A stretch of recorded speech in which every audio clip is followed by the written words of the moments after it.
मेरे गुरु महेश्वर शिव को मेरा प्रणाम है।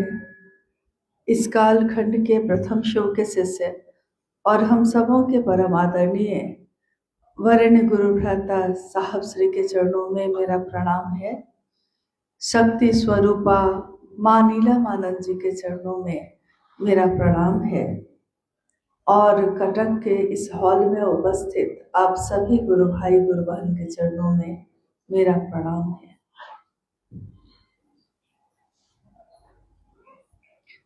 महागुरु महादेव की दया से आज मेरा परम सौभाग्य है कि इस धरती पे अपने गुरु की बात लेकर आने का सौभाग्य प्राप्त हुआ है।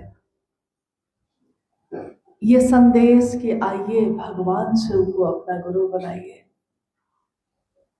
1980 के दशक से आज तक निरंतर ये संदेश विभिन्न स्थानों पे जा ही रहा है अपनी गति से। भारतीय अध्यात्म के सिंहावलोकन से, यानी अगर भारत देश की जो अध्यात्म की धारा है, भारत देश की जो अध्यात्म का इतिहास है, उसका सिंहावलोकन का अर्थ होता है कि अगर हम पीछे मुड़कर देखते हैं तो जब से इतिहास उपलब्ध है, जो इतिहास यानी लिखित या कोई प्रमाण, कोई सबूत कि हाँ ऐसा हुआ है या नहीं हुआ है, पिछले 10,000 वर्षों का इतिहास उपलब्ध है। परंतु जब भारतीय अध्यात्म के सिंहावलोकन में हम पाते हैं तो हम पाते हैं कि शिव के अनेक स्वरूपों को अपनी पूर्णता में प्रसिद्धि प्राप्त हुई। शिव के अनेक रूप हुए। दानदाता स्वरूप सबसे ज्यादा प्रसिद्ध हुआ। शिव दानी है, शिव देने वाले हैं, शिव दाता है। ये रूप उनका इतना ज्यादा प्रसिद्ध हुआ कि जगत के लोगों ने उनके इस रूप से तो जुड़ाव किया, जिसमें शिवलिंग की पूजा, मंदिर में मूर्तियों की पूजा, तस्वीरों की पूजा, ये सारी चीजें चलती रही हैं। परंतु न जाने क्यों शिव के ज्ञान दाता स्वरूप की उतनी प्रसिद्धि नहीं हुई। दोनों रूप महादेव के ही हैं, दोनों रूप शिव के ही हैं। एक दानदाता है, एक ज्ञानदाता है। दानदाता जिसमें हम अपनी मनोकामनाओं की पूर्ति पाते हैं। हम कोई कामना करते हैं, हम कोई चाहत रखते हैं, कोई इच्छा है मेरी, तो हम चाहते हैं कि महादेव की पूजा करके, साधना, उपासना, मंत्रों का जप करके हम उनसे कुछ प्राप्त करें। और ऐसा होता आया है। जब भी हमने पूजा पद्धति से शिव को पुकारा है, यानी कर्मकांड से पुकारा है, जब भारत में वेद का प्रचलन बढ़ा था तो कर्मकांड भी बढ़े। जब भी हमने पूजा करके शिव को पुकारा, तब हमने ये कभी नहीं सोचा कि क्या वो शिव शरीर में है, शरीर में नहीं है तो मेरी बात सुनेंगे कि नहीं सुनेंगे, शरीर में नहीं है तो मेरे द्वारा मांगी हुई चीज मुझको मिलेगी कि नहीं मिलेगी, ये हमने कभी नहीं सोचा है। तभी मंदिरों में इतनी भीड़ है, कामनाओं की पूर्ति होती है उनके द्वारा जो शरीर में नहीं है, परंतु हमको विश्वास है कि वो सुनते हैं मेरी बात। कहा भी गया है, मालिक बड़े करीब से सुनते गरीब की। शिव, परमात्मा, ईश्वर या इष्ट, जो भी मेरा इष्ट है, हमारा विश्वास होता है कि वो मेरी बात को सुनते हैं। तो जब दान मांगने में हमको विश्वास है कि वो सुनते हैं, तो ज्ञान मांगने में भी हमको विश्वास होना चाहिए कि वो सुनते हैं। जो सब कुछ दे सकता है, संतान दे सकता है, वैभव दे सकता है, रोजगार दे सकता है, सामर्थ्य और शक्तिवान बना सकता है, वो ज्ञानी भी बना सकता है।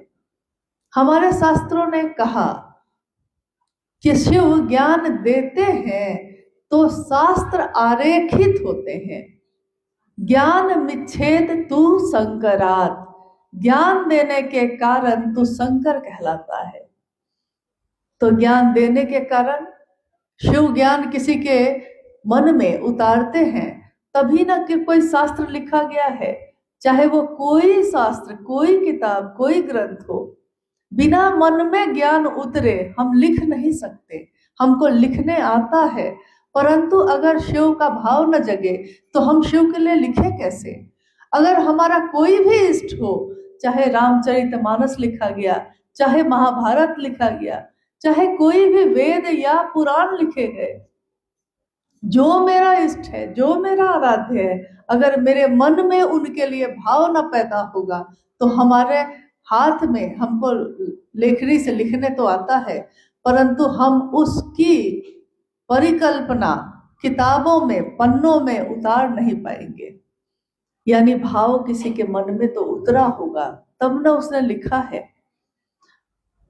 शिव के अनेक स्वरूप में से महाकाल, महाभैरव, नटराज शिव, उमा के पति शिव, महामृत्युंजय शिव, महादेव, देवों के देव महादेव, ईश्वरों के भी ईश्वर महेश्वर शिव की पूजा सर्वाधिक होती रही। और दृष्टांत आते हैं कि निवर्तमान काल में भी, पुराण काल में भी शिव के शिष्य हुए हैं, शिव के भक्त हुए हैं। ऐसा नहीं कि आज अचानक ये कहा जा रहा है, संदेश दिया जा रहा है कि आइए भगवान शिव को अपना गुरु बनाइए।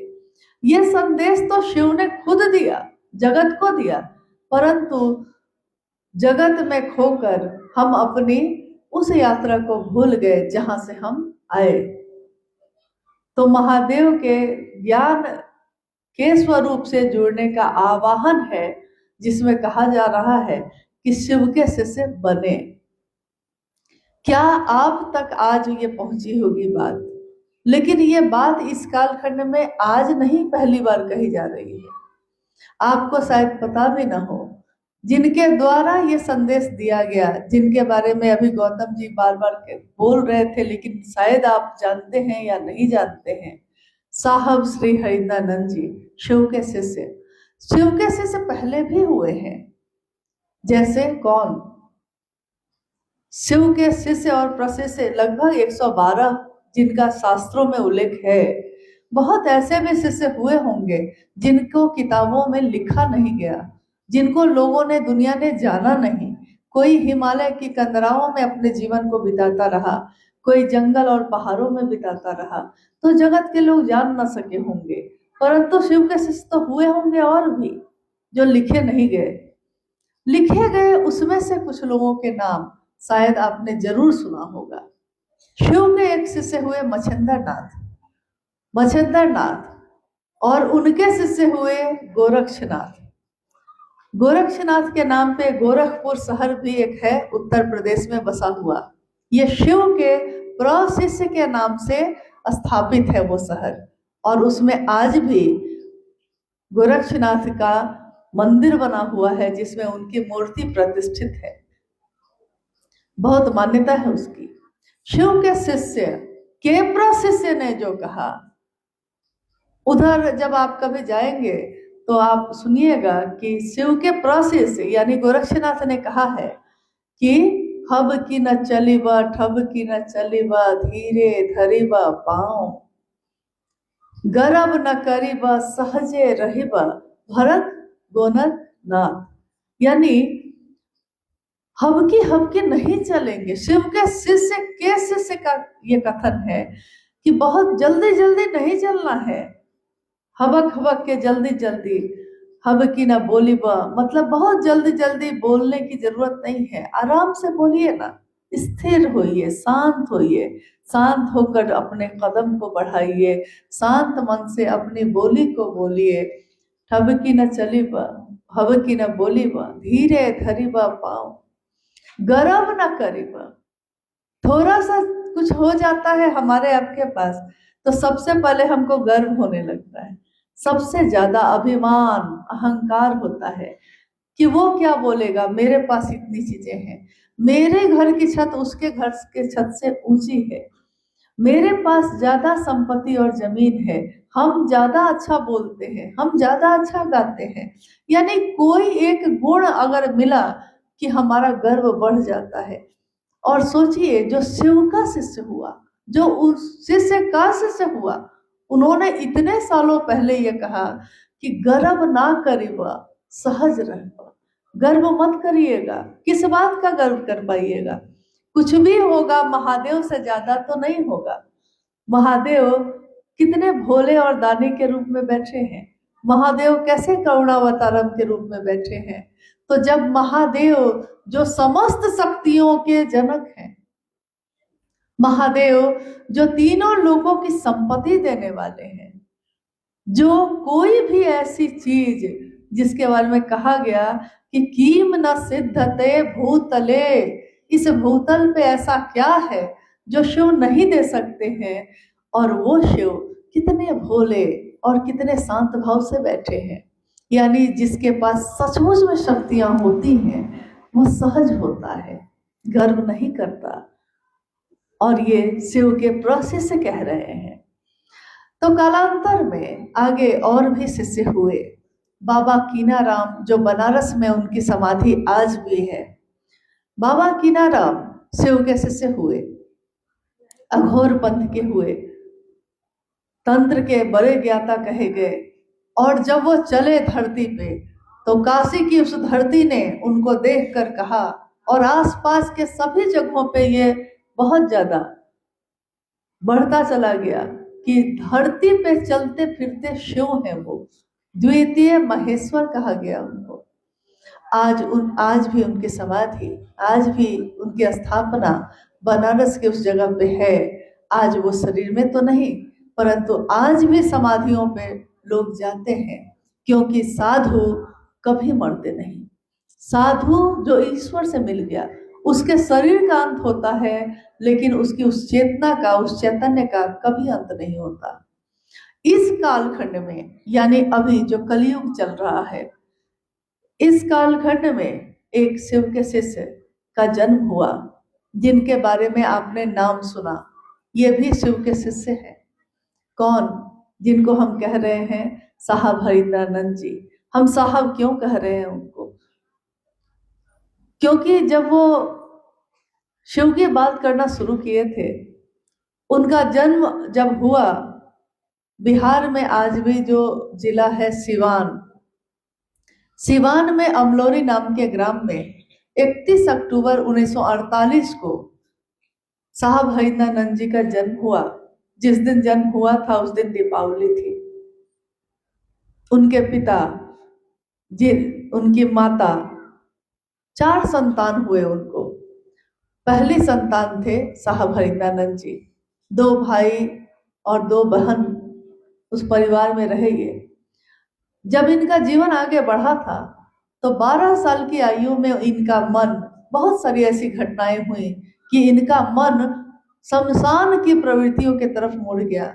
एक अलौकिक चाह में, एक चमत्कार, एक दिव्य जीवन को जानने की चाह में, आखिर हम कहाँ से आते हैं, आखिर हम जाते कहाँ हैं, पहले मैं इसी की खोज कर लूं। और 12 साल की आयु में बालक हरिंद्रानंद जी शमशान और कब्रिस्तान की खाक छान रहे हैं उस अलौकिक को जानने के लिए, कौन है वो ईश्वर।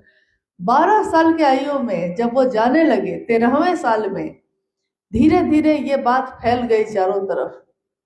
इनकी माँ राधा देवी, इन्होंने कहा अपने पुत्र से, जो 13 वर्ष की आयु में अभी चल रहे थे, उन्होंने अपने पुत्र से कहा कि बरकू, बरकू, प्यार से बरकू बोलते थे, बड़े बच्चे थे, बरकू, लोग कहते हैं आप अघोरी हो गए हैं, लोग कहते हैं कि आप शमशानी हो गए, मुझको पीड़ा होती है, दुख होता है। आपके पिता इतने बड़े अफसर हैं। साहब के पिता उस समय शिक्षा विभाग के डायरेक्टर थे। बिहार झारखंड एक ही था उस समय, तो शिक्षा विभाग में एक बड़े पद पे पदस्थापित थे। स्वाभाविक है, चाहते थे कि पहला पुत्र है, बहुत ऊंचाई पे जाए। ऊंचाई का अर्थ हम समझते हैं कि ऊंचाई मतलब नौकरी ज्यादा से ज्यादा बड़ी मिल जाए, बिजनेस बड़ा से बड़ा हो जाए। कोई नहीं कहता कि मेरी संतान शिव हो जाए, ये ऊंचाई की कामना कहाँ कितने लोगों को होती है। तो उस दिन उनकी माँ को भी ऐसा ही लगा कि पढ़ते लिखते तो अच्छा करते, और उन्होंने अपनी माँ से कहा, माँ, मेरे शिक्षक भी कहते हैं कि हम जब जन्म लेते हैं तो परमात्मा के पास से आते हैं, और जब हम जीवन को जीते हैं, जी लेते हैं, इस शरीर की मौत हो जाती है तो परमात्मा के पास चले जाते हैं, भगवान के पास चले जाते हैं। माँ, मैं सोचता हूँ कि हमेशा इंसान भगवान के पास से आता है और भगवान के पास चला जाता है। मैं चाहता हूँ कि वो भगवान इंसान के पास क्यों नहीं आता। एक अल्प आयु में ये बात, ये विचार, ये सोच अलौकिक है कि वो भगवान मेरे पास क्यों नहीं आता। ये कौन सा रिश्ता है जो सिर्फ हम ही जाएं और आए, वो क्यों ना आए।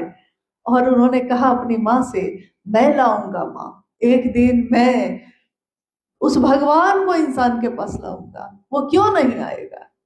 उनकी माँ स्तब्ध रह गई, चुप रह गई, देखती रह गई। और आने वाले कुछ वर्षों में उनका जीवन बढ़ता गया।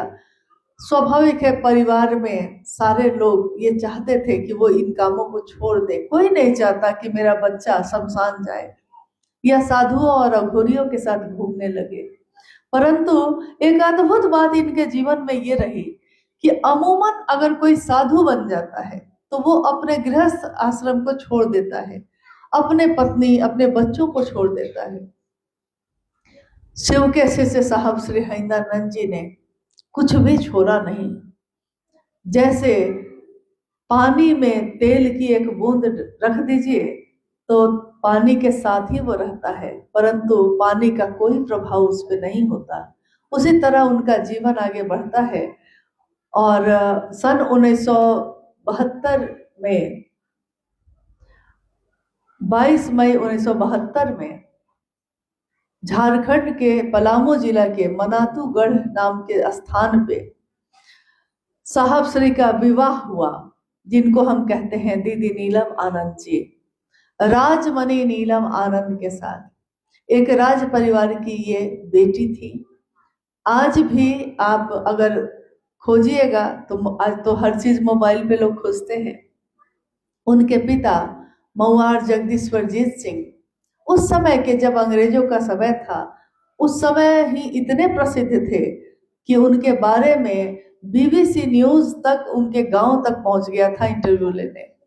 यानी प्रसिद्धि, सम्मान, सब कुछ प्राप्त था। एक राज परिवार की बेटी को सारी सुविधाएं उपलब्ध होती हैं।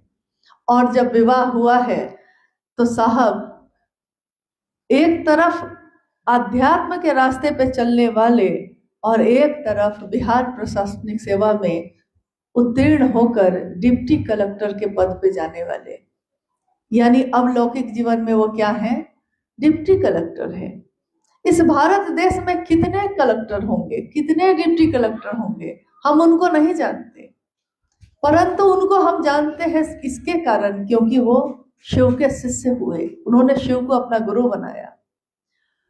बड़े से बड़े लोग हैं, हम कहाँ उनको ढूंढने जाते हैं, हम कहाँ उनको जानने जाते हैं, इनको जाना हमने। जब उन्होंने 1974 में, आरा एक जिला है बिहार का, पटना के बगल में है, आरा में जब वो कानून की पढ़ाई कर रहे थे, विवाह भी हो चुका, कानून की पढ़ाई भी कर रहे हैं, लॉ कॉलेज पटना में उस समय वो पढ़ रहे थे, तब भी वो शमशान में, आरा के गांगी शमशान में प्रतिदिन रात के रात जाया करते थे पटना से। सुबह फिर लौटते, कॉलेज करते, और यही दिनचर्या उनकी चल रही थी। उसी बीच में विवाह हुआ था। विवाह हुआ तो साथ मिला राजमणि नीलम आनंद जी का। उन्होंने अपने पति के इस चाह को समझा भी, पहचाना भी। वो चाहती थी कि इनको एक ठहराव मिले, एक मंजिल मिल जाए। और 1974 को एक घटना घटी आरा के उस गांगी शमशान में, जब ये अर्धरात्रि में उस शमशान में बैठे थे। पिछले 14 वर्षों से इन्होंने अब अनेक लोगों को अपना गुरु माना था, परंतु कुछ भी हासिल नहीं हुआ। जो ये चाहते थे वो हासिल नहीं हुआ। क्योंकि हासिल तो हुआ ही, परंतु ये क्या चाहते थे। जैसे एक बच्चे को आप टॉफी दे दीजिए वो फेंक देता है, खिलौना दीजिए वो फेंक देता है, कुछ भी दीजिए वो फेंकता रहता है। माँ उसकी आ जाती है तो वो माँ की गोद में जाकर चुप हो जाता है। हम कहेंगे बच्चे को क्या चाहिए था, माँ। तो खिलौना तो उसको मिल ही रहा था, चॉकलेट तो मिल ही रहा था, लेकिन उसकी चाह शांत हुई जब उसकी माँ मिलती है उसको। ठीक वैसे ही अध्यात्म के दुनिया में भी उनको ठहराव, उनकी चाह को शांति तब मिली जब उस दिन उस अर्धरात्रि में ये घटना होती है।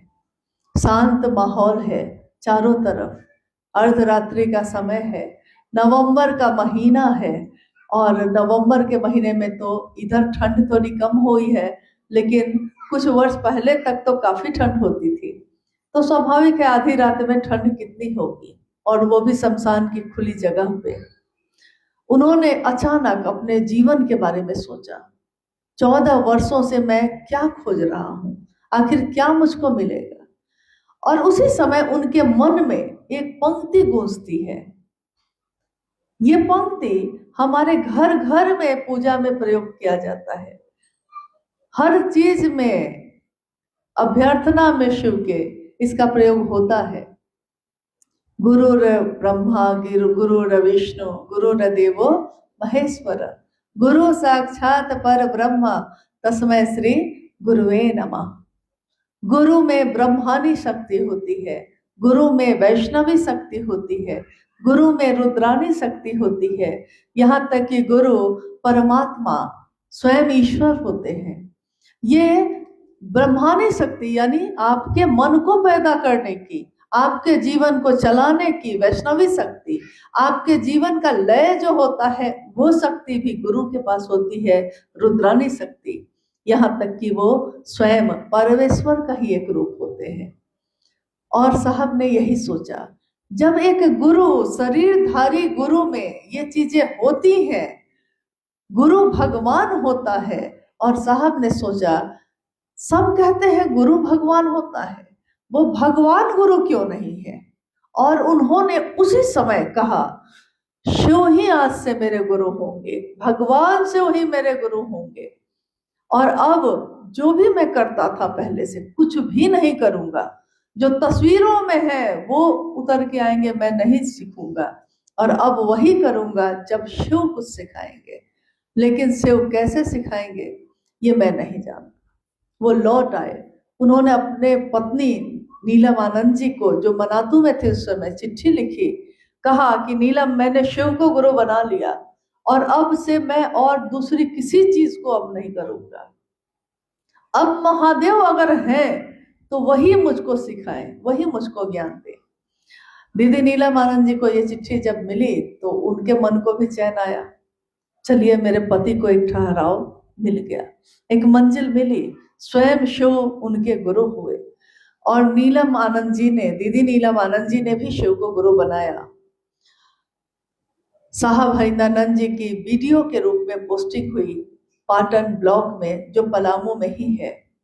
वहां उनके घर में अब उन्होंने पहले की सारी चीजों को छोड़ दिया, तंत्र मंत्र यंत्र सारी चीजों को छोड़ चुके, लेकिन अब उनके घर में चमत्कारिक घटनाएं होना शुरू हुई। इतनी अलौकिक घटनाएं होने लगी कि धीरे धीरे उस क्षेत्र के चारों तरफ ये प्रसिद्धि फैल गई कि उनके घर में प्रसाद चढ़ता है तो गायब हो जाता है, और वैसे प्रसाद उसमें शामिल हो जाते हैं जो चढ़ाए ही नहीं गए थे। चावल का डब्बा तक में चावल बढ़ रहा है, चावल बिछाए जाते हैं तो उसमें संदेश आने लगते हैं, लिखा हुआ कुछ आता है। जब ये पूछते हैं कि आप है कौन, कौन है, जो दिखाई नहीं दे रहा परंतु चावल ऐसे बिछा हुआ है, उसमें संदेश जैसे उंगली से किसी ने लिख दिया है, और त्रिशूल का निशान है उस पे।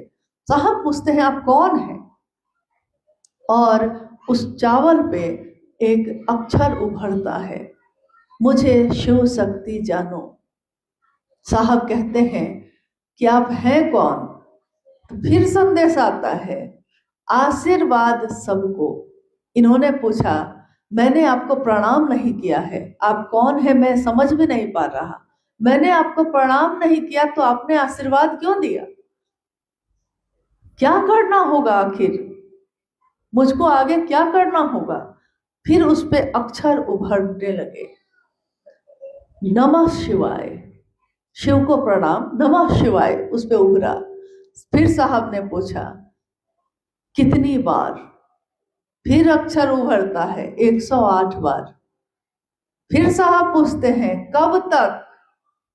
उत्तर आता है आजीवन। बहुत बाद में साहब श्री ने, शिव के शिष्य ने, यह व्याख्या की कि मंत्रों का जप, कोई भी मंत्र, जैसा आपने अभी सुना कि हम शिव को गुरु बनाकर 3 सूत्र करते हैं, मन ही मन महादेव से दया मांगते हैं, उनकी चर्चा करते और उनकी चर्चा को सुनते हैं, और नमः शिवाय के मंत्र से उनको प्रणाम करते हैं। मंत्रों का जप बिना अर्थ समझे परिणामदायी नहीं होता है। जिस मंत्र को हम नहीं समझते, अभी अभी उड़िया में भजन हो रहा था, अगर हम उड़िया भाषा को नहीं समझते तो हम उस गीत के अर्थ को भी नहीं समझ सकते, उस गीत के भाव को भी नहीं समझ सकते। टिके रह रे मन, टिके रह रे मन, यहाँ तक तो समझ रहे हैं, इसके आगे क्या है नहीं समझ रहे। तो इतना समझ गया कि मन को टिकाने की बात तो हो रही है, आगे जो बात हो रही है वो समझे नहीं। तो अगर उड़िया में कहा जा रहा है कि शिव पे समर्पण करो, परंतु हम उड़िया नहीं समझ रहे, तो हमारे मन को यह भी समझ में नहीं आएगा कि समर्पण करना है। समर्पण ये शब्द हिंदी आती है तो हिंदी समझ में आया है, तो हिंदी समझ में आया समर्पण, तो हमको इस शब्द का भाव भी समझ में आया। समर्पण, प्रणाम, तो इसका अर्थ भी समझ में आया। तो हम कहते हैं हाँ प्रणाम, आपको भी प्रणाम। अर्थ समझ में आया तो भाव भी प्रणाम का पैदा हुआ। उन्होंने कहा कोई भी मंत्र, मंत्र देने वाला, मंत्र, मंत्र का देवता उस चैतन्य से मिला जाता है, मंत्र के अक्षरों से नहीं। उस मंत्र में अगर उस देवता का या जिसका भी वो मंत्र हो उसका चैतन्य नहीं हो तो हम मिलेंगे किसके? मशीन की तरह रट लिया है हमने, परंतु हमारा मन उनसे नहीं मिला तो इसका कोई परिणाम नहीं होगा। इसलिए उन्होंने कहा कि मन ही मन अपने गुरु शिव को प्रणाम करने की कोशिश करिए। हम कहेंगे कि जब देवता मानकर, जब भगवान मानकर महादेव सब कुछ दे ही देते हैं तो हमको गुरु मानने की क्या जरूरत है? भगवान के रूप में वो औघड़दानी है, और भगवान के रूप में शिव जो पुकारता है उसको क्या चाहिए सो दे देते हैं, इसमें भी कोई शक नहीं है। रावण भी शिव का बहुत बड़ा भक्त हुआ। रावण ने शिव की आराधना की, उसने तीनों लोगों की संपत्ति मांगी, महादेव ने दिया है। तीनों लोगों की संपत्ति, सोने की लंका, सब दिया, परंतु अगर हमको वो चीज तो मिल जाए, उसको संभालने का ज्ञान नहीं हो तो मेरे किसी काम की नहीं। मुझको हवाई जहाज कोई दे दे और मुझको चलाने नहीं आता, मेरे लिए उस हवाई जहाज का कोई अर्थ नहीं। महादेव भगवान के रूप में जो हम मांगते हैं औढ़रदानी के तरह दे देते हैं, परंतु अगर हम उसका ज्ञान नहीं मांगे, इंसान एक ऐसी रचना है जो ज्ञान न मिले तो उसका जीवन विध्वंस भी हो सकता है, होता आया है। चाहे वो कोई भी काम हो, चाहे वो चलना हो, अपने से बड़ों को प्रणाम करना हो, अपने परिवार को संभालना हो, आदर प्यार परवाह करनी हो, हम अपने बच्चों को सिखाते हैं, क्योंकि इंसान को सीखना पड़ता है, जानवर को सीखने की जरूरत नहीं होती, वो उतना ही सीख कर आता है जितने की उसको जरूरत हो। परंतु एक इंसान के अंदर ये संभावना है कि वो जीव से शिव हो सकता है, जीव से शिव होने की संभावना है, लेकिन इस संभावना को, यानी कोई बिया है उसमें संभावना है कि अगर उसको लगा दिया जाए तो बरगद का पेड़ भी वो बन सकता है। कोई लगाएगा तो बरगद का पेड़ हो जाएगा, लेकिन अगर किसी ने लगाया नहीं तो कोने में परा परा सर भी जाता है, दग्ध भी हो जाता है। शिव हमको क्या देंगे, शिव से हम क्या पाएंगे? हम और रिश्तों में कुछ नहीं सोचते, हम अपने लौकिक उन रिश्तों में भी नहीं सोचते कि हमको उससे कुछ मिलेगा कि नहीं मिलेगा। बस हम अपना चाहते हैं किसी को, चाहे वो मेरा पति हो, चाहे वो मेरे माता पिता हो, चाहे वो मेरे बच्चे और अपने हो। हमको प्यार चाहिए, भाव चाहिए, एक दूसरे का भाव हम ग्रहण करते हैं, भाव पे ही रिश्ते बनाते हैं। हम तब नहीं सोचते कि क्या क्या मिलता है और क्या क्या नहीं मिलता। दुख भी मिलता है तब भी हम उस रिश्ते को नहीं तोड़ते, परंतु महादेव क्या नहीं दे सकते हैं? क्या ऐसा है जो महादेव से बाहर है?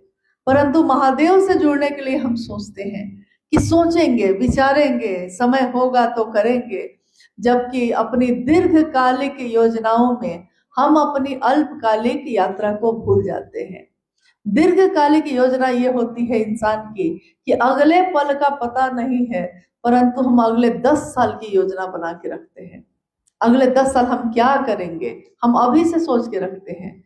परंतु अगले 10 साल में हम जीवित रहेंगे कि नहीं, हमारे जीवन का कितना पल है, भोग को भोगेंगे या भोगाधिपति की तरह, या भुक्त होकर, ये हमको पता नहीं। तब भी हम इस खोज में चलते रहते हैं, भटकते रहते हैं।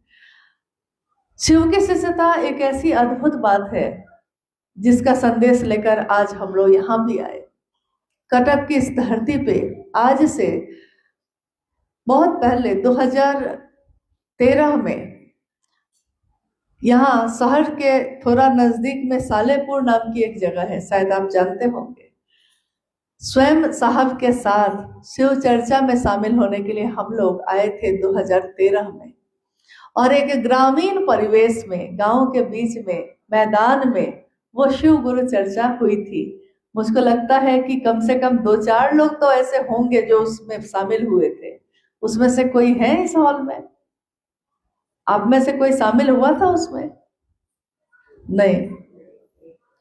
अच्छा, एक गुरु बहन है, कहाँ है? अच्छा चलिए चलिए, एक भी काफी है तो कटक में पहले भी शिव चर्चा हो चुकी है, आप नहीं रहे होंगे ये अलग बात है, हम नहीं होंगे। महादेव तो उस समय भी था, महादेव तो है, महादेव तो रहेंगे, हम हो या ना हो। तो महादेव की चर्चा उस समय हुई 2011 में पुरी में, जो जगन्नाथपुर मंदिर के सामने जब सड़क से आप जाइएगा, जहां रथ यात्रा जाकर रुकती है, उस मैदान में शिव गुरु महोत्सव हुआ था 2011 में। और उस समय काफी लोग, काफी शिव शिष्य उसमें शामिल हुए थे। वहां के स्थानीय लोगों ने कहा कि हम लोगों ने पहली बार ये बात सुनी। जब हम लोग लौट कर आए होटल में, तो साहब ने कहा कि चलो महादेव का कार्यक्रम तो हो गया, अब चलो एक साधु के समाधि पे लेकर चलते हैं तुम लोग को। शाम में हम लोगों को लगा कि यहाँ पुरी में कौन से साधु हैं, और साहब ने कहा कि रामकृष्ण परमहंस के नाम को सब कोई जानता है, रामकृष्ण परमहंस के शिष्य विवेकानंद जी को भी सब कोई जानता है, परंतु रामकृष्ण परमहंस के गुरु तोतापुरी जी को कितने लोग जानते हैं? तो सारे लोग चुप हो गए। कि सही बात यह थी कि ज्यादातर लोग नहीं जानते थे, और उनकी समाधि है वहां जहां वो लेकर हम लोग को गए। उस यात्रा में मैंने ये देखा कि जब हम लोग पुरी से कटक के रास्ते में आ रहे थे, उस समय 2013 में जब आए, दोबारा जब आए, तो रास्ते में जो नदी थी उसको दिखाकर साहब ने, ये जो रत्नम जी मेरे बेटे आए हैं मेरे साथ, उस समय छोटे थे और बेटी भी छोटी ही थी, तो साहब ने अपनी गाड़ी में इन बच्चों को कहा कि उस नदी को देखो, कलिंग का युद्ध जब हुआ था, ये नदी जिसमें आज पानी है, उस समय इस नदी में इतना रक्त था, खून, पानी की जगह खून बह रहा था। क्योंकि उस समय जो राजा था, उस समय अशोक जी जो राजा थे, अशोक का राज्य था, उन्होंने कहा उस दिन इन बच्चों को कि अशोक जब राजा हुए तो अभिमान, गर्व बढ़ता ही है, कितना भी क्षेत्र मिलता गया, संतुष्टि नहीं, संतुष्टि नहीं, और इतना भारी रक्तपात हुआ कि खून की नदी बह गई। और उसको देखकर उसने सोचा उस दिन कि आखिर मैं पूरी दुनिया को भी पा लूंगा तो क्या पाऊंगा। और मन उसका पूरी तरह दुनिया के तरफ से मुड़ गया ईश्वर की तरफ, और उसने अध्यात्म की राह चुनी। क्योंकि हमारा मन रक्त बीज की तरह रोज इच्छाओं को पूरा करता है, फिर पैदा होता है। एक इच्छा पूरी हुई तो दूसरी पैदा हो जाती है। ये मन दया के आश्रय में, शिव की दया के आश्रय में ही जाकर शांत हो सकता है। तो उस समय की कही हुई बात आज भी उतनी ही याद है कि उस यात्रा में वो ऐसे बात कर रहे थे जैसे इस तरफ के इन इलाकों से वो कितनी बार गुजरे हैं, जिसको हम लोग नहीं जान रहे थे वो दिखा रहे थे इस तरह जैसे उनको सब पता है। और कितनी बार ऐसी घटनाएं हुई। तो मैंने ये अनुभव किया कि शरीर में जो दिख रहे हैं, लेकिन वो शरीर में एक इंसान के होते हुए भी एक ऐसी दिव्य आत्मा है, ऐसी दिव्य उपस्थिति है उनकी, जो हमको शिव की तरफ लेकर जाती है। वो अपने लौकिक जीवन को चलाने के लिए नौकरी भी करते रहे, उन्होंने अध्यात्म का व्यापार नहीं बनाया। खुद मेरे मन को जो सबसे ज्यादा छू गया था यही बात थी कि मैंने दुनिया में आज तक यही देखा था, शायद आपने भी यही देखा हो। मैंने यही देखा कि लोग धर्म के नाम पे, अध्यात्म के नाम पे अपना व्यापार भी कर लेते हैं। किसी के लिए जीवन भी होता है ये, लेकिन किसी के लिए व्यापार भी होता है। दोनों तरह के लोग हैं। शिव से लेते हैं, अपनी स्थापना करते हैं, शिव की नहीं करते। मुझको दुनिया जाने इसकी कोशिश करते हैं, दुनिया शिव को जाने इसकी कोशिश नहीं करते। और मैंने शिव के शिष्य साहब हरिदानंद जी के सानिध्य में अपनी आंखों से जो अनुभूत किया, मैंने देखा कि इन्होंने अपनी स्थापना नहीं चाही कभी। यहाँ तक कि कभी किसी से पांव भी छूने कोई आया तो वो भी स्वीकार नहीं किया। कहा मन प्रणाम करता है भाई, प्रणाम कर लो, मैं भी करता हूँ, तुम भी करो। परंतु जुड़ने के लिए मैं कहता हूँ महादेव से, महादेव और आपके बीच कोई नहीं है। मैं तो बस माध्यम हूँ, आया हूँ बताने, परंतु जुड़ना आपको महादेव से है। आप दुनिया में कहीं भी रहिए, वो शिव आपके साथ है और रहेगा। तो मैंने यह अनुभूत किया कि ऐसी अलौकिक और अद्भुत बात आज तक मैंने कभी नहीं सुनी कि जिसने सम्मान को भी ठुकरा दिया। बड़े बड़े लोग आए, उन्होंने अपने महल को छोड़ दिया ज्ञान की खोज में, अपने बच्चों को छोड़ दिया, संपत्ति वैभव को छोड़ दिया, परंतु साधु होकर भी सम्मान नहीं छोड़ सके। कितने लोगों के बारे में मैंने कहानियां पढ़ी हैं, आपने भी पढ़ी होगी, कि कोई गुजर रहा है, वो साधु उधर से गुजर रहे हैं, उसने प्रणाम नहीं किया और साधु ने श्राप दे दिया है। ये कहानियां सुनी है हम लोगों ने। साधु श्राप देते हैं, ऐसा तो हो ही नहीं सकता। जो साधु होगा वो श्राप कैसे देगा? और जो साधु होगा उसको दुनिया के प्रणाम की क्या चाह होगी? आप नहीं प्रणाम करिएगा तो क्या बिगड़ जाएगा मेरा? मुझको अगर महादेव मिल जाए, मैं अगर महादेव के पास हो जाऊं, उस खुशी के सामने दुनिया की इन चीजों का क्या महत्व होगा हम लोगों के लिए? तो ये सीखा कि महादेव से चाहना और महादेव को चाहना, बस एक से और को का ही अंतर है। महादेव से चाहा है दुनिया ने, और शिव के शिष्य को देखा मैंने कि महादेव को चाहा। पढ़ा था कभी कि माँ उमा ने महादेव को पाने के लिए तपस्या की, तो उन्होंने कहा कि वर हूं शंभु नहीं तो रहूं कुंवारी, वरण करूंगी तो शिव का, नहीं तो फिर और किसी का नहीं। और इनको भी मैंने देखा, इन्होंने कहा कि शिव को चाहा है तो शिव को ही चाहेंगे, शिव से क्या चाहेंगे? जो अपने हो गए उनसे हम क्या चाहेंगे? हम उनके काम आ सके, हम उनका नाम कर सके। कोई भी शिष्य अपने गुरु की महिमा का गान करता है, छींटता है। गुरु से मिलता तो बहुत लोगों को है, कोई शरीरधारी गुरु से मिलता है, किसी को शिव गुरु से मिलता है, लेकिन गुरु ने जो दिया है, ये भाव जो पैदा किया है, शिव भाव, ये क्या सिर्फ मेरे लिए है या हमको इसको दुनिया में बांटना भी चाहिए? कहते हैं जिस भाव को बांटते हैं हम, उसी भाव से दुनिया भर जाती है। अगर हम नफरत को बांटते हैं तो नफरत से दुनिया भर जाती है। आपने देखा होगा, सुना होगा, अखबारों में पढ़ते होंगे रोज, कहीं दंगा हो गया, कहीं हल्ला हो गया, मारपीट, कत्लेआम हो गया। एक व्यक्ति ने कोई बात शुरू की थी वहां, और पता चला कि धीरे धीरे वहां के सारे लोग उसमें शामिल हो गए, दो गुट में हो गए, आपस में भिड़ गए। यानी एक आदमी की बोली में, एक आदमी की सोच में ये ताकत होती है कि वो अपने आसपास के माहौल को बदल दे। ऐसा होता ही है। हम शिव के शिष्य बनकर अपने आसपास के माहौल को, अपने परिवार, अपने समाज को शिवमय बना सके, यही चाहत अपने गुरु शिव से रखते हैं। और ये संदेश जो आज लेकर हम लोग आए हैं, एक कहानी है, पहले के समय की बहुत सारी गुरुकुल की कहानियां रही हैं। एक गुरुकुल में बहुत सारे शिष्य थे और गुरु वृद्ध हो गए। जब वो वृद्ध हुए तो उन्होंने सोचा कि मेरे इस ज्ञान को आगे कौन बढ़ाएगा। तो उन्होंने अपने शिष्यों को बुलाया, सबको बुला के पूछा, क्या तुम बढ़ाओगे, तुम बढ़ाओगे, क्या करोगे? सबने अपनी अपनी बात कही।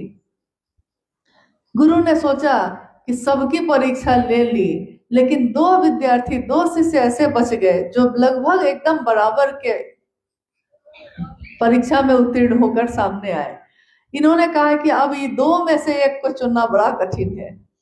तो उन्होंने कहा कि मुझको कुछ दिन के लिए जाना है एक जगह, मैं कुछ महीने में लौटूंगा। और गेहूं की, शायद आपने पढ़ा हो, पढ़ते तो हम बहुत कुछ हैं, सुनते हम बहुत कुछ हैं, लेकिन हमको याद क्या रह जाता है, मेरे काम के लिए तो वही है। तो उन्होंने कहा कि गेहूं की दो पोटली बनाई, दोनों शिष्यों को दे दी और कहा कि मैं जा रहा हूं, कुछ महीने में लौटूंगा। लौटूंगा तो जो मैंने आज दी है तुमको, ये उस दिन मुझको लौटाना। शिष्य ने कहा गुरु ने दिया है, जरूर अच्छे से रखेंगे। गुरु चले गए। एक शिष्य ने तिजोरी में जाकर उस गेहूं को बंद करके रख दिया, कहा गुरु की दी हुई चीज है, इतनी कीमती चीज है कि बचा के रखनी होगी, सुरक्षित रखनी होगी। दूसरे शिष्य ने सोचा कि रख दूंगा तो पता नहीं कहाँ क्या हो जाएगा इसका, कि गुरु ने कहा है कि कुछ महीने बाद आएंगे, तो क्यों नहीं मैं अपने आश्रम के जमीन पे इसको, जो गेहूं के दाने हैं, इनको लगा दूं, शायद गेहूं की फसल हो जाएगी तो गेहूं सुरक्षित रहेगा। सोच है, सोच का फर्क है। हमारी सोच के फर्क से हमारे काम के परिणाम भी तय होते हैं। कुछ महीने में गुरु लौट कर आए। उन्होंने दोनों शिष्यों को बुलाया और कहा, मैं जाते समय तुमको गेहूं के दाने देकर गया था, आ गया हूं, अब वापस करो। पहले शिष्य ने कहा, गुरुजी आपने जो दिया था मैंने बहुत संभाल के रखा है, अभी लाता हूं। दौड़ कर गया, लेकर जब आता है तो गेहूं की पोटली जब खोली जाती है तो सारे दाने सड़ चुके हैं, क्योंकि बंद करके उसको रख दिया गया। तो वो अपने आप में ऊर्जा है, एक दूसरे पे तो प्रभाव डालेगा, शरण पैदा हो गई। दूसरे शिष्य से पूछा तो उसने कहा कि चलिए पीछे चल के दिखाता हूँ। तो अब मैं कहाँ से दूं, दाने मेरे हाथ में अब है ही नहीं। गुरु ने पूछा तो दानों का किया क्या? उसने पीछे ले जाकर, आश्रम के पीछे खेत में ले जाकर गुरु से कहा, आपने जो दाने दिए थे गुरुजी, मैंने खेतों में लगा दिए हैं। सारे दाने अब, उतने दाने अब लाखों दाने बन गए हैं, लेकिन अब ये पकने वाला है, बस पक जाए तो काट लेता हूँ और आपने जो दिया था वो लौटा देता हूँ। लेकिन शिष्य डर भी रहा था कि गुरु ने तो कहा था मैंने जो दिया है वो वापस करना। गुरु ने कहा, तुम ही मेरा सच्चा उत्तराधिकारी है, क्योंकि गुरु की दी हुई चीज को जो बढ़ाता है, उसने छींटा था, उसने खेतों में डाल दिया था। जो जगत में फैलाता है उसको वो चीज लाख गुनी बढ़कर वापस मिलती है। हमको आपको अभी शिव की शिष्यता मिली, शिव के शिष्य साहब हरिनानंद जी के द्वारा मिली। माँ नीलम आनंद जी ने उनके इस इतने बड़े संकल्प में कदम से कदम मिलाकर साथ दिया। 17 जून 2005 को वो शिवलीन हुई और शिव के शिष्य साहब हरिनानंद जी 4 सितंबर 2022 को शिवलीन हुए। दोनों शरीर में नहीं है, परंतु उन्होंने जो संदेश दिया है उसको उन्होंने इतना छीटा कि आज लाखों और करोड़ों के शिष्यों के रूप में वो शिव को वापस मिल रहा है। हम सब भी आज इस धरती पे आए हैं यही संदेश लेकर, लौट जाएंगे कल, लेकिन आप सबसे यही अनुरोध है कि हमको जो मिलती है चीज, सूचना ही मिलती है तो भाव प्रकट हो जाता है। सूचना ही मिलती है कि अमुक से मेरी शादी होगी तो पति का भाव, पत्नी का भाव प्रकट हो जाता है। एक सूचना ही मिलती है कि माता बनने वाले हैं, पिता बनने वाले हैं। पुत्र का या पुत्री का चेहरा तो देखा भी नहीं है, लेकिन माँ का भाव प्रकट हो जाता है, पिता का भाव प्रकट हो जाता है। ये भी एक सूचना ही है कटक की इस धरती पे कि शिव मेरे गुरु हैं, आइए आप भी शिव को अपना गुरु बनाइए। और ये सूचना आपके तक पहुंचकर हमारे आपके मन में भी शिष्य भाव प्रकट हो जाए शिव के लिए, इसी की कामना लेकर हम सब भी आए हैं और यही अनुरोध भी है। बाकी हमारी अपने जीवन की यात्रा है, आपके भी अपने जीवन की यात्रा है। हम आप शिव की तरफ चलते रहे। शिव से हैं तो गुरु भाई हैं, गुरु बहन हैं। ये दुनिया शिव की है, शायद फिर कभी मुलाकात हो जाए, कहीं मिल जाए फिर से। शिव है, शिव की दुनिया है, तो हम कहाँ और जा सकते हैं। गोल गोल घूमकर फिर कहीं ना कहीं तो मिलते रहेंगे।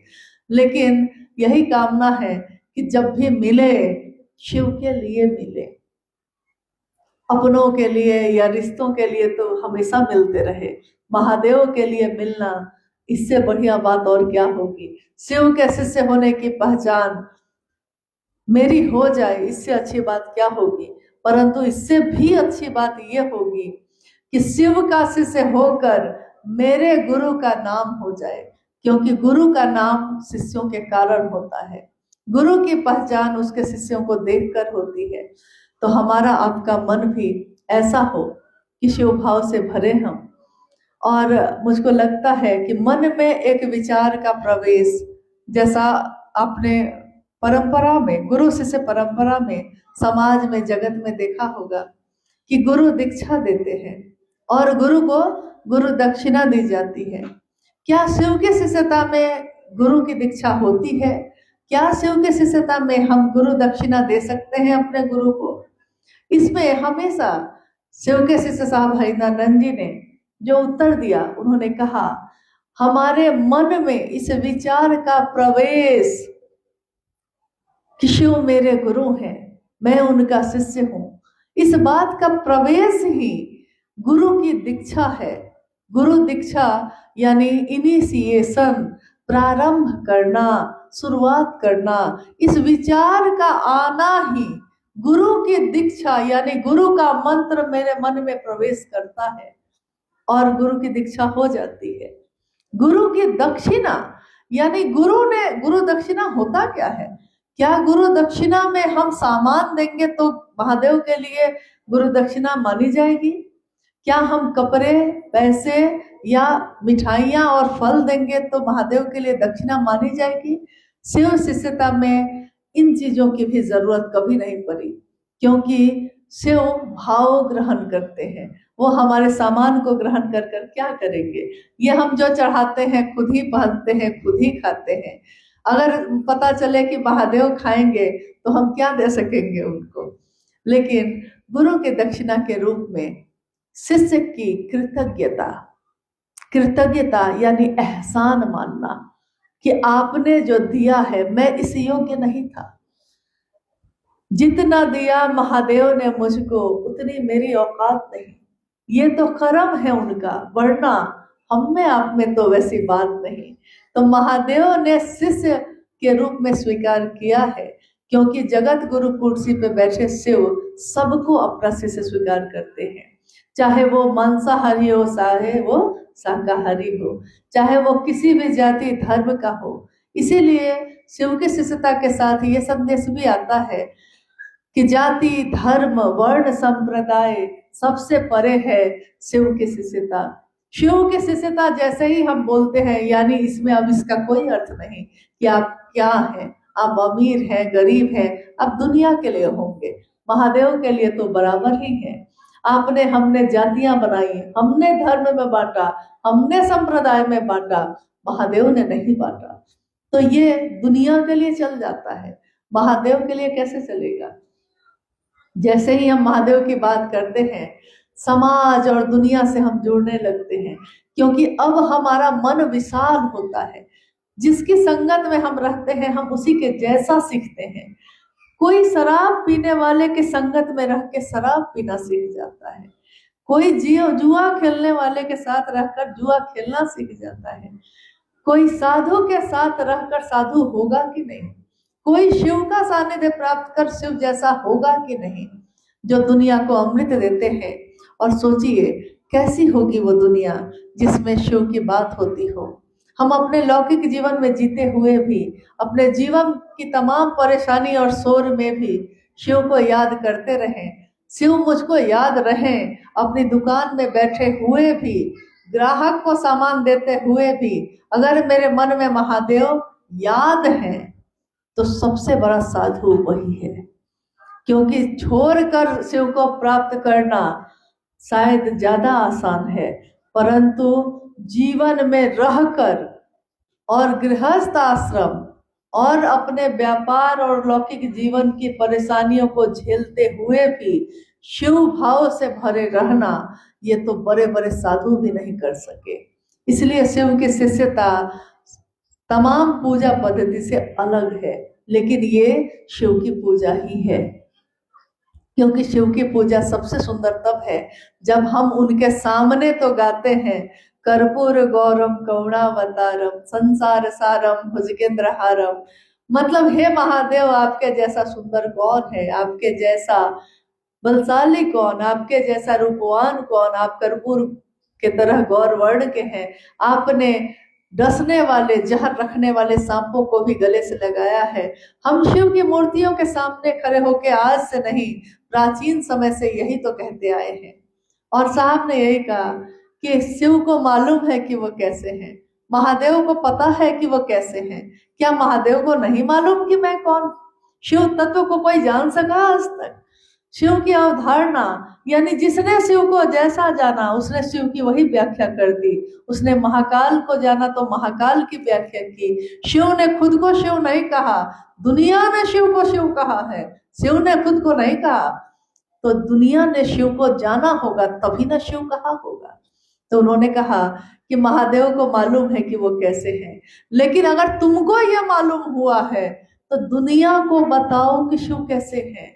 जब शिव गुरु हैं तो हम क्यों नहीं उनसे ज्ञान ले, हम क्यों नहीं उनका सानिध्य प्राप्त करें। और इसके लिए आपको कहीं दरबार लगाने की जरूरत नहीं, कहीं किसी के आश्रय में समर्पण करने की जरूरत नहीं, कहीं किसी कर्मकांड में जाने की जरूरत नहीं। जो पूजा पद्धति या जो परंपरा हमारे आपके घर में है वो तो चलती ही रहती है, लेकिन उसके साथ साथ एक रिश्ता और जोड़ना है। महागुरु महादेव से शिष्य बनकर, शिष्यता का रिश्ता, शिष्य भाव का रिश्ता। बस इतना ही संदेश है हमारा आपका। और आज जो हम लोग आए हैं, चूंकि ये तो शहर में, कटक शहर में पहली बार एक छोटे स्तर पे गुरु भाई गुरुवारों से मुलाकात के लिए ये समय तय किया गया, लेकिन हम उम्मीद करते हैं कि हम लोग फिर मिले ना मिले, परंतु शिव की शिष्यता आपके हाथों और बढ़ जाए। इसी में महादेव की दया है, और महादेव की दया मिल जाए तो जीवन हमारा शिवमय हो जाए, सुखमय हो जाए। शिव की शिष्यता फूलों की सुगंध है, जीवन की दशा और दिशा को बदल देती है। तो इसकी व्याप्ति होती रहे, यही कामना करते हैं। यहाँ जिज्ञासा समाधान जैसा भी कुछ ऐसा है नहीं, क्योंकि जब शुरुआत होती है तो खुद आगे बढ़िएगा, कुछ मन में प्रश्न पैदा होंगे। गुरु शिव है और आप अनुभूत कीजिएगा कि आपने अपने गुरु से जो पूछा है उसका उत्तर आपको जरूर मिलता है। तो हमारा मन उत्तर प्राप्त करे और ये पूरा जगत शिव की शिष्यता के पराग से सुगंधित सुवासित हो, इसकी कामना हमेशा शिव के शिष्य ने की इस जगत में, इस युग में।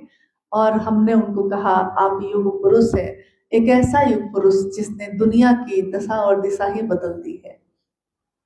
यही कामना करती हूँ कि आज के इस संदेश को आप अपने जीवन में स्वीकार करिएगा, और जो ही हमारे पास अच्छा था, जो सबसे सुंदर था मेरे जीवन में, क्योंकि शिव अपने गुरु के सर्वोत्तम पक्ष को, गुरु के रूप में अपने शिष्य के सर्वोत्तम पक्ष को उजागर करते हैं।